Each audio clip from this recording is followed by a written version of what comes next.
Hey, good evening. This is Valerie McDowell, your writer, editor, author, book coach, and consultant.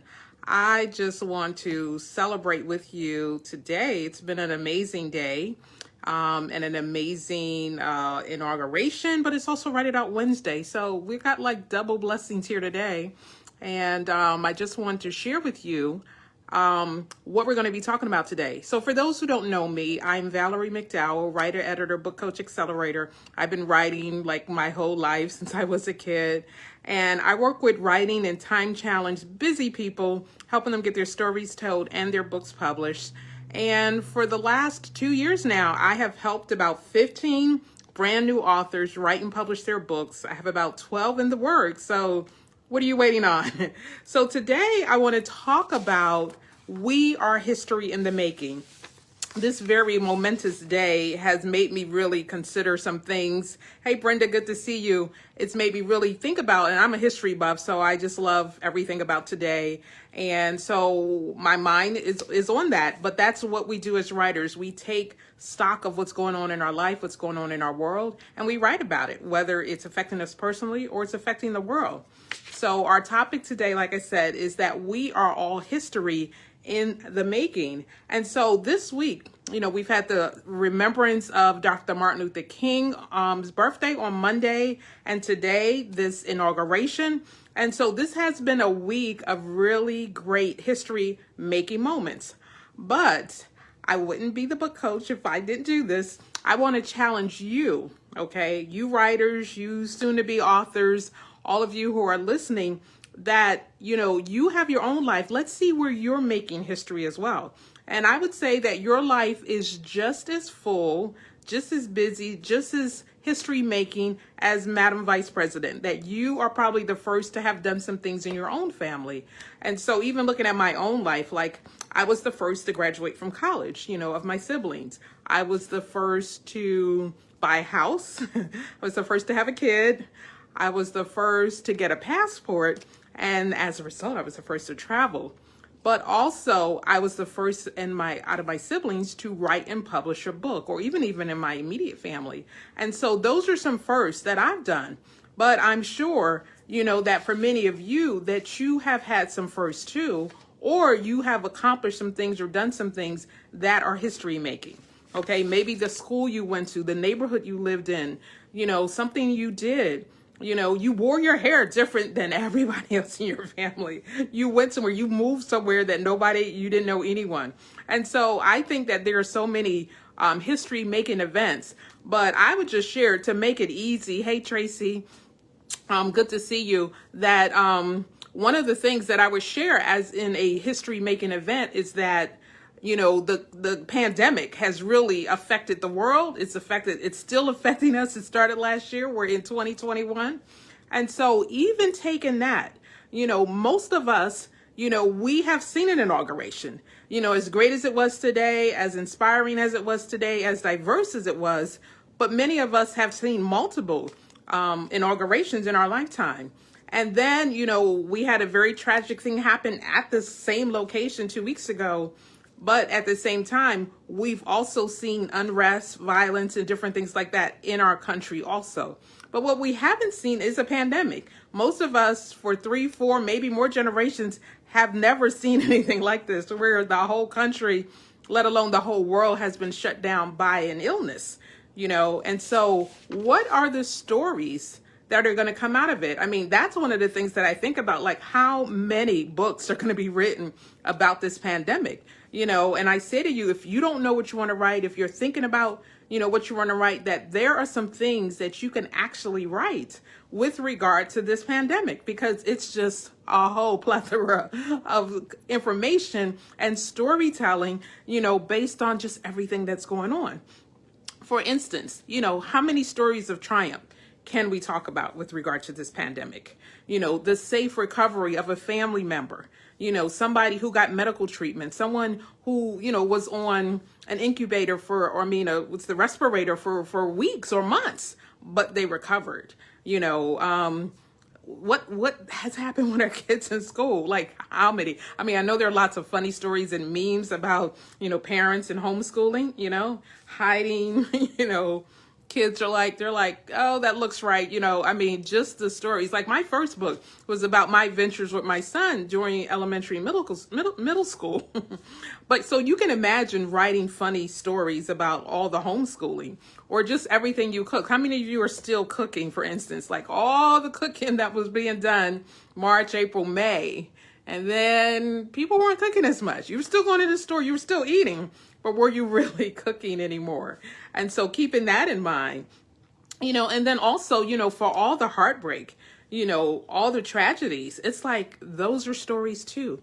How did it affect your family? How did you deal with it since, we couldn't really do funerals the way, video funerals, how did you celebrate your loved one?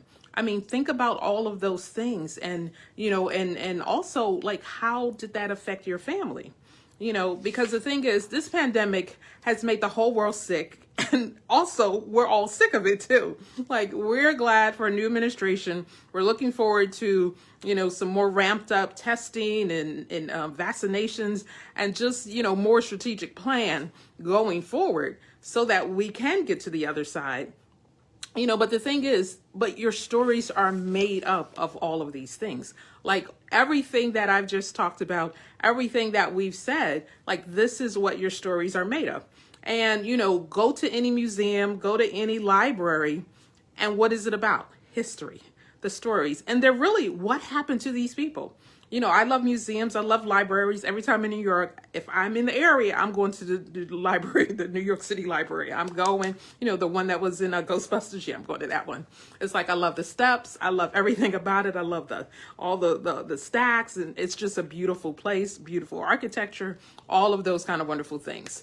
And so, but that's history. That's somebody's story that they put inside of a book. So whether it was a world history, a city's history, a town's history, your family's history, or your history, write the stories.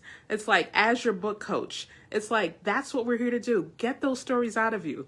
Some of you have been carrying around these stories for weeks, months, years, decades, as I've heard in some of my teachings and webinars, that you've got stories from your family that are amazing. It's like, I have an uncle, my mom's brother, who's alive, who was part of the lunch counter sit-ins. And my mom would tell you that she was there too, but her dad bailed her out and my uncle went to jail, for 30 days because he was like, I don't really know what's going to happen to you. I think he can handle it. But my mom was like, she went to jail first for boycotting, lunch counter, discrimination back in the South in the 60s.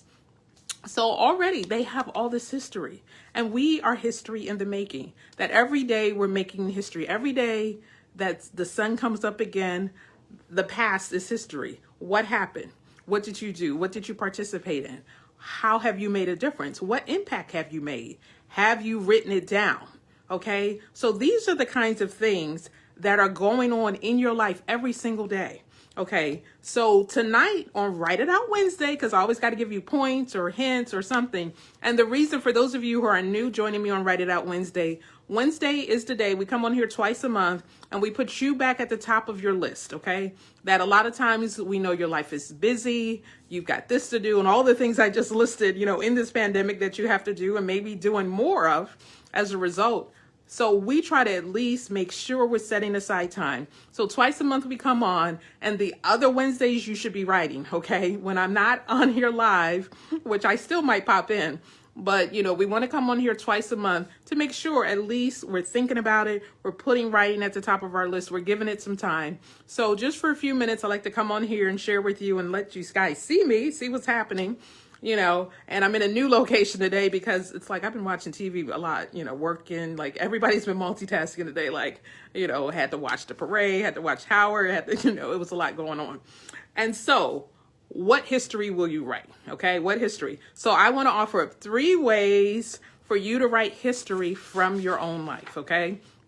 From your own life. And like I said, our lives are full of so much. So much. Brenda says, wow. Yes, absolutely. Wow. Because what's going on in your life? Where are you? What's happening? Because I think number one, what new thing, okay, did you discover about yourself?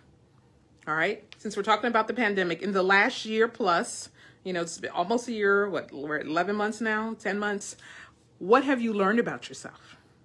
All right. So whether you live with people, live by yourself, live with roommates or family members, spouses or friends or whoever you're living with, what did you learn about yourself? And what did you learn about yourself in contained quarters? For people who were already living by themselves, maybe not too much has changed. But for people who maybe are married, in relation with other people, like if you've never spent that much time with people, what did you learn? For people like the places you can't go anymore, how did that affect you? Whether you went back to church, if your church was able to open or not, how are you doing church or worship? For those not in school, like how are you feeling about all of that? The introverts and extroverts, it's like we've got that dynamic going on, and everyone that's in between those two. How are you adjusting? Like find the story in that. Okay, because there's a lot of stuff you may have discovered about yourself that you didn't know existed, good and bad. You may have learned that I could do this. I'm a Viking, or you may have learned like, ooh, I don't have a lot of patience, or I'm not really good at math or spelling or whatever, or cooking or standing in lines 6 feet away from people, and it was funny. Like there were multiple times when I would go out where people literally, the kind of people who must talk to people who were like trying to get like this close to me. And it's like, hey, 6 feet, and I'm definitely one of those. I need my space. I'm from New York. I need my space anyway. And so like, okay, talk to me from over there with your mask on. You don't have to take your mask off to talk to me. Okay. But it's like, again, was I like that before? Or is it more enhanced since the pandemic? But looking at what are you doing? How are you seeing yourself? What did you learn? Because in everything that we do, we should be learning a little bit more, because sometimes it takes a pandemic. I'm not saying we need another one, but it may take something this dramatic, for us to see ourselves. In our country, we're seeing that this pandemic has exposed all kinds of things. Being in these situations has caused lots of things. I mean, we saw now that the vaccine is rolling out, but just in general, the disparities in healthcare, across the spectrum, that they were always there, but it has been magnified and really, and a lot of things has been exposed and the light has been shined on them. Because, when we have to be confined, when we have to really sit down and look at things, then we really see not only who we are, but who others are as well. And so what did you learn? That's number one. What new thing did you discover about yourself? And even like some people started knitting, like the whole mask market, like all the amazing masks. I know I bought some from a childhood friend, that her family, they always sold and did, creative things, sewing and different. And so I bought masks from her, supporting a new business, So what did you learn about yourself? What could you do? Did you learn how to do something better? Did you stop doing something? For all the people who were running around, you was in this activity, your kids were here. How is that working? Are you having fun with your kids now that they're not in 14 activities outside the house? Have you kicked the ball, thrown this, played soccer, draw, did whatever? Have you done any of those things? Like what new thing? Do you know how to play chess now? For all the people that watch the Queen's Gambit, hello, are you seeing it on the ceiling? Okay, are you seeing chessboards on the ceiling and all the moves? So whatever it is you learn new, write it down. That could be part of a book to come. And then number two, how did you pivot to embrace this new normal? Okay, how did you pivot? For many people, when the economy shut down due to the pandemic, lots of jobs got cut, shuttered, the end. Like my gym completely closed. It doesn't exist anymore. Like something else is coming in its place. It was 5 minutes from my house, y'all. I'm hurt. But it was like, how did you pivot? My pivot, at least with the gym initially, was walking through my neighborhood, and as long as it was nice, I was good. I could do miles. Now that it's cold and dark early, it's like, I don't want to go outside. But how can I pivot now that it's dark and cold, now that it's winter? What are you doing to pivot? to embrace this new normal, because I haven't quite found the gym I like. I love that gym, but I also love classes. So I need a gym that has classes. And right now, there are not too many classes because you need to be multiple people in the room and all that. So just figuring out how to pivot. So I do some things on my phone. I watch videos, and people, lots of people in the fitness industry have pivoted to online training. So what are you doing? Like, one pivot for me was online teaching. I mean, I already was, working with clients online, but, adding courses, adding other things, adding webinars, that was something I added, in the last few months. And so how are you pivoting, or how have you pivoted to embrace the new normal? Because I just want to say to you that this part is staying, that a lot of people are not going to go back to all the ripping and running they were doing. For all the churches who adapted to technology, like there's this one mega church in my area, my county, where the pastor was like, it don't never need to go back, and I remember him saying that because he was preaching like 4 services a Sunday. So in his mind, he's like, and we're still working. And many churches I've read about and heard have said that they've gotten more members, and more people have now come because they're online. So, for all the people who, going to a location, or having to participate in certain things, like all of those things were now off the table, that they can enjoy, the word and music. And those 2 things were really what they were, needing or seeking, and getting that, and having online community, having people, because, for many people, the rush, to get out with kids, all those things maybe was a lot. And so many people are like, I'm sitting with my family. We're all enjoying this together. So for some people, what was the pivot in your life? And again, that could be a story. That could be a book. So number 1, what new thing did you discover about yourself?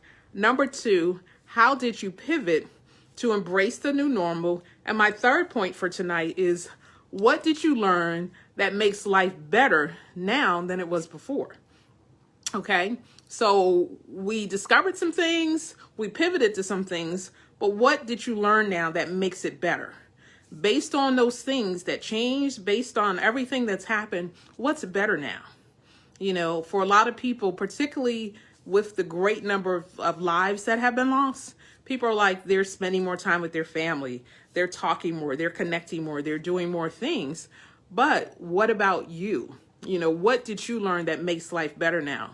Are you more at peace? Like, the word self-care was huge in 2020. It's still happening. Like, people are like, you know what? I need to take care of me. And I say even to my writers and authors to be, it's like, for all the stuff that's on your list, is writing on there, is getting your book done on your list. Because you have to schedule it just like you schedule everything else. Because if you don't put it on the list, nobody else is going to put it on your list. You have to put it on your list, make it a priority, make it something that you want to do so that you can get to completion.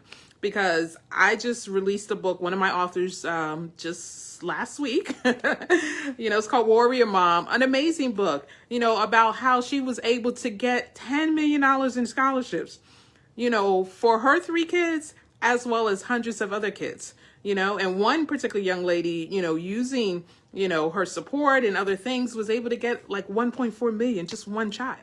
Okay, so this is a book that's needed. So if you have a gift, a special skill, a talent, information, knowledge, wisdom, you need to package that, because people need what you have.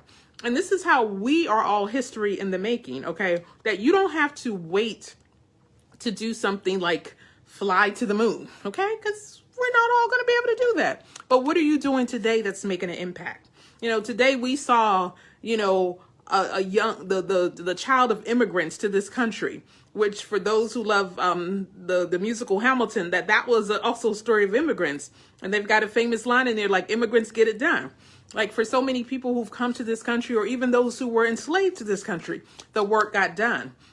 Taking those stories, taking, that information, taking all of that collective history and putting it together, because many of us, just one generation away, the history of our family. We don't even know it. So find out, talk to your relatives, talk to your parents, your aunts, your uncles, those of that prior generation or two. Find out, because they have accomplished some things but they were the generation that was not really talking about stuff. They just, for many of them, that generation beyond, it was survival. It was survival. But for others, you have a rich history. You know your history. You can trace it back. Tell that story. Because the thing is, we are all history. You don't have to be Dr. Martin Luther King Jr. You don't have to be Joe Biden or Kamala Harris. Be yourself. Okay, be yourself, because you are making history every day. And just for fun, just think about other things that you've accomplished, like from elementary, from middle school. Like, we've had other disasters and things that happen in this country. Like, do you remember where you were on 9/11? Like, I absolutely remember. I watched one, and then as I was like, I remember where I was. The AIDS epidemic, when it first occurred. I was in college when it was becoming big in the news. I was a freshman in college. Ebola, that was the last almost pandemic. It didn't affect our country so much, but it did affect other countries. And so where were you? All of these stories, all of this history that's right at your fingertips. And I encourage you, I come mad, you're like, get out there and tell those stories. Because if you don't tell them, who will?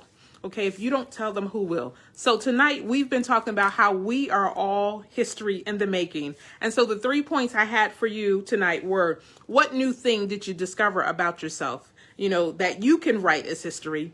How did you pivot to embrace the new normal? And what did you learn that makes life better now than it was before? And this is all related to the pandemic and what's been going on, because this has been a history making event for the entire world. We have all been affected by it. Our travel, our lifestyles, our families, our homes, seeing relatives who don't live near us that we took for granted, going out, washing hands, okay, soap and water, and the mass industry. Like, all of these things have occurred as a result of this one big, huge thing that's affected our entire world.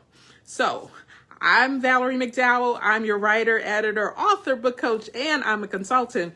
And I want to encourage you to keep writing. Let's get your books published. I'll put a link down below if you want to talk to me about writing your book. You can fill out an application and we can get you done.